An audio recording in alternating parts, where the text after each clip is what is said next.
আজকে চিকেনের বুকের মাংস দিয়ে দারুণ একটা ফাটাফাটি রেসিপি তৈরি করব।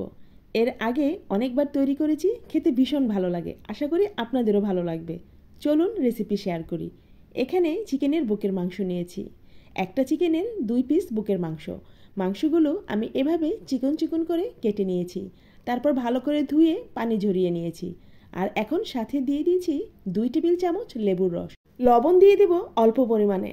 এখন দিয়ে দিচ্ছি লাল মরিচ গুঁড়া 1 টেবিল চামচ, আরও দেব গোলমরিচ গুঁড়া হাফ চা চামচ। এখন দিয়ে দিচ্ছি ধনিয়ার গুঁড়া 2 টেবিল চামচ। এবার দিয়ে দিচ্ছি আদা রসুন বাটা 1 টেবিল চামচ।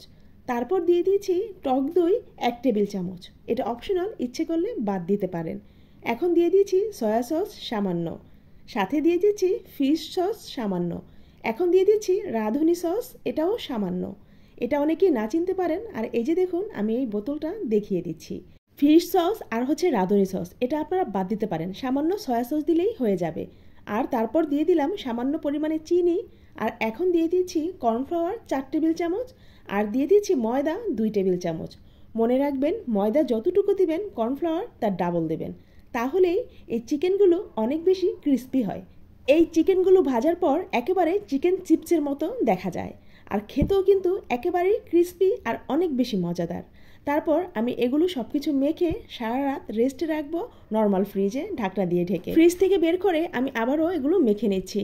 আর চুলায় তেল বসিয়ে দিয়েছি। তেল গরম হয়ে এলে আমি এবার এক এক করে এই মাখা চিকেনগুলো দিয়ে দিচ্ছি। চুলার আঁচ মিডিয়ামের চেয়ে একটু কমিয়ে তারপর এগুলো আস্তে আস্তে ভেজে নিতে হবে। আমার হাতে সময় ছিল বলে আমি এগুলো সারা রাত মাখিয়ে রেখেছিলাম। আপনারা এগুলো মাখানোর পর 1 ঘন্টা রাখলেই হয়ে যাবে।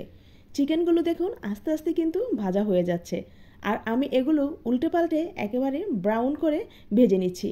আপনারা নিশ্চয়ই দেখেই বুঝতে পারছেন এগুলো দেখতে কতটা সুন্দর লাগছে আর কতটা ক্রিস্পি হয়েছে। আমি একদিক দিয়ে ভেজে তুলছি, আর অন্য দিক দিয়ে আমার বাচ্চারা এগুলো সাথে সাথেই খেয়ে সাবার করে দিচ্ছে। সুন্দর করে সাজানো গোছানোর সময় আর পেলাম না, সাথে সাথেই কিন্তু খাওয়া শেষ হয়ে যাচ্ছে। আজকের মতো বিদায় নিচ্ছি, আবার আসবো নতুন রেসিপি নিয়ে।